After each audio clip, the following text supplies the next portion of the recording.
You've argued with yourself over this 100 times. Eat a big dinner, skip it completely, cut everything after 6 p.m., and no matter which side you pick, your progress stays exactly the same. Most men fighting this debate are looking at the wrong variable entirely, and neither camp online is going to tell you what it actually is. 5 reasons settle this tonight, and reason 4 is the one that changes the entire argument. Reason 1, the 24-hour protein balance. Muscle doesn't check your dinner reservation.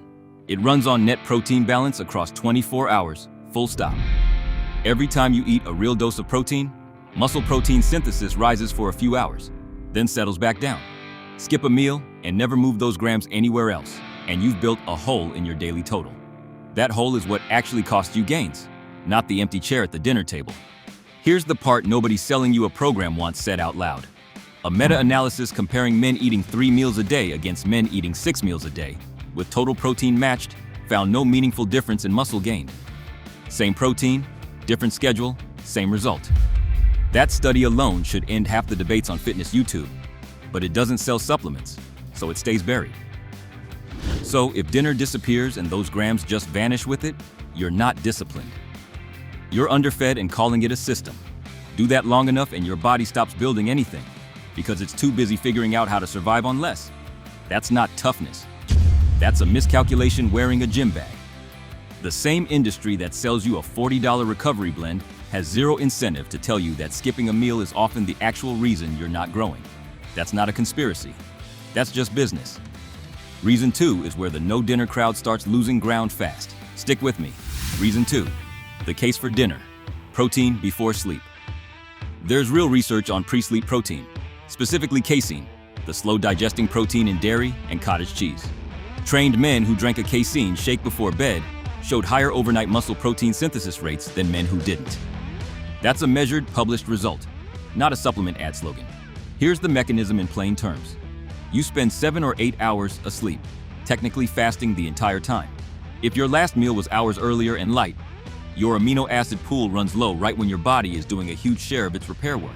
A slow-releasing protein source before bed keeps that pool topped up while you sleep, exactly the window your muscle tissue is rebuilding in. So dinner isn't the villain here. An empty dinner, or no dinner and no replacement protein anywhere near bedtime, is the actual problem.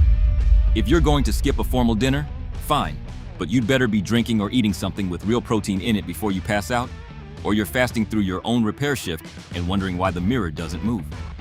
Cottage cheese before bed doesn't have a shelf life story or a shirtless guy on the label. It just works, which is exactly why nobody built a brand around it. Everything so far makes the pro-dinner case look solid. Reason 3 is about to contradict some of it. Reason 3, why a late heavy dinner backfires. A big heavy meal right before bed can work against you. Digestion raises your core body temperature and keeps your gut working overtime, and both of those things can delay how fast you fall into deep sleep. Deep sleep is exactly when your body does its heaviest repair and its biggest hormone release for the day. Mess with that window, and it doesn't matter how much protein you ate at dinner, you're paying for it in recovery quality. So the honest answer isn't always eat a big dinner, and it isn't skip dinner entirely either. It's stop eating like an idiot 2 hours before bed. A reasonable, protein-forward dinner eaten a few hours before sleep supports the overnight repair window. A massive dinner eaten at 11 at night or zero protein anywhere near bedtime both wreck the same process from opposite directions. That's not a hot take. That's physiology. And no influencer and no supplement changes how your core temperature works while you sleep. Nobody making a supplement is going to tell you that the timing of a chicken breast matters more than the chicken breast itself. There's no bottle for that. Most guys watching this right now are actively doing the thing I'm about to name. Stay with me.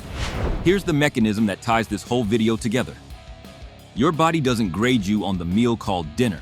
It grades you on total protein, total calories, and how well your amino acids are spread across the hours you're awake and the hours you're asleep. Dinner is just one line item in that ledger. Delete the line item without adjusting the rest of the sheet, and the math breaks. Delete it and rebuild the sheet properly, and the math holds fine. That's the entire debate. Not dinner versus no dinner, compensation versus no compensation. Most men skipping dinner aren't running a strategy. They're running a deficit they haven't noticed yet, and they'll blame their genetics before they blame their spreadsheet. This is the same principle that decides fat loss, recovery, even how you feel walking into the gym on a Tuesday morning. One line item never decides the whole outcome. Reason 4. The hero item, the intermittent fasting study. This is the one I promised you at the start. Researchers took resistance-trained men and split them into 2 groups for 8 weeks. One group ate normally across the day. The other group crammed all their food into an 8-hour window, meaning no dinner in the traditional sense, no late meals, nothing after that window closed. Protein was matched between both groups. The result? Both groups kept the same amount of muscle. The time-restricted group actually lost more fat while holding on to lean mass just as well as the group eating on a normal schedule. No dinner didn't hurt them because they didn't skip the protein. They just moved it earlier in the day and stayed disciplined about hitting their total. Notice what that study actually proves and what it doesn't. It proves total protein and calories decide the outcome. It does not prove that skipping dinner is some secret hack that builds extra muscle out of nowhere. Men who tried that same approach without matching their protein didn't get the same result because there's no version of this where eating less protein overall builds more muscle.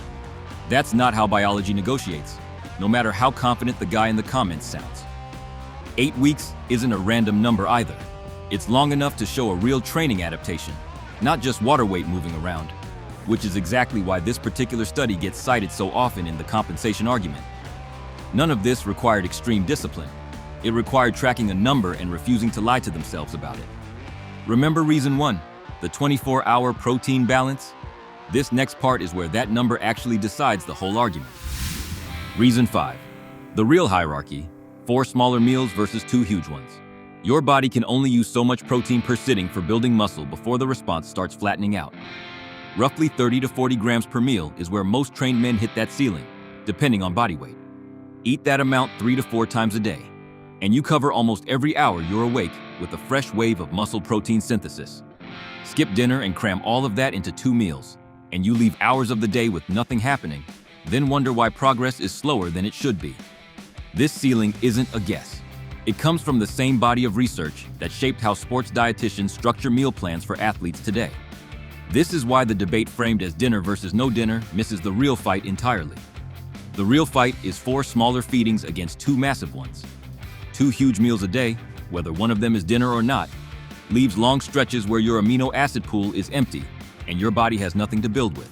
If you're eating 2 meals a day and one of them is dinner, that's actually better distributed than the guy eating 1 giant lunch and 1 giant late dinner, because you've spread the load. Meanwhile, the guy eating 4 smaller meals across the day, dinner included, timed properly before bed, is beating both of you. Dinner was never the enemy. Bad distribution is. The fitness industry loves the versus format because a fight sells better than a spreadsheet, but muscle doesn't watch the fight. It reads the spreadsheet. 2 enormous meals a day might feel efficient, but so does skipping the gym and calling it a rest day. Efficient and effective are not the same word. Reasons 1 through 5 were logic. The verdict is where I stop being diplomatic about it. Dinner versus no dinner. Dinner isn't better, and no dinner isn't better. Compensation is better, and most men on either side aren't doing it. If you eat dinner, make it protein forward, reasonable in size, and finished a couple hours before you sleep, not a plate the size of your steering wheel eaten at midnight.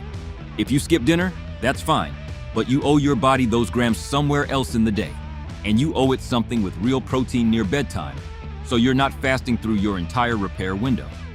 Both camps online are selling you certainty because certainty gets clicks. Biology isn't selling you anything.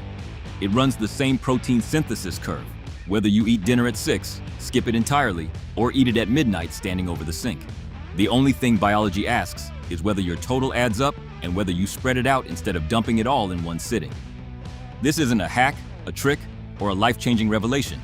It's arithmetic dressed up as a life philosophy. And that's the part the algorithm doesn't want you to know, because arithmetic doesn't get comments.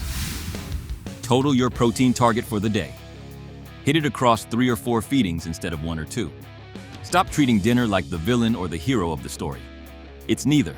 It's one line item, and the only thing that matters is whether the total at the end of the day adds up. If you've been skipping dinner and wondering why your progress stalled, check your total before you check your excuses. If you've been eating a massive dinner every night and wondering the same thing, check your timing and your portion before you blame your genetics. The answer was never the meal. It was always the math around it. And most men have simply never done the math. If your dinner right now is a bowl of cereal at 11 at night, that's not dinner, that's a confession. Fix the confession before you fix the schedule. Next video breaks down the myth killing your progress just as fast as this one. Why eating clean has nothing to do with building muscle. If tonight's video saved you from an argument you've been having with yourself for months, subscribe, because this channel exists to kill the myths that are quietly costing you muscle while looking like discipline. The fitness industry needs the debate to stay alive, because a debate keeps you clicking. Arithmetic doesn't need your clicks. It just needs your dinner plate to make sense. Dinner didn't ruin your progress. Guessing did. That's the whole video. That's the whole debate. Print it on your fridge if you have to.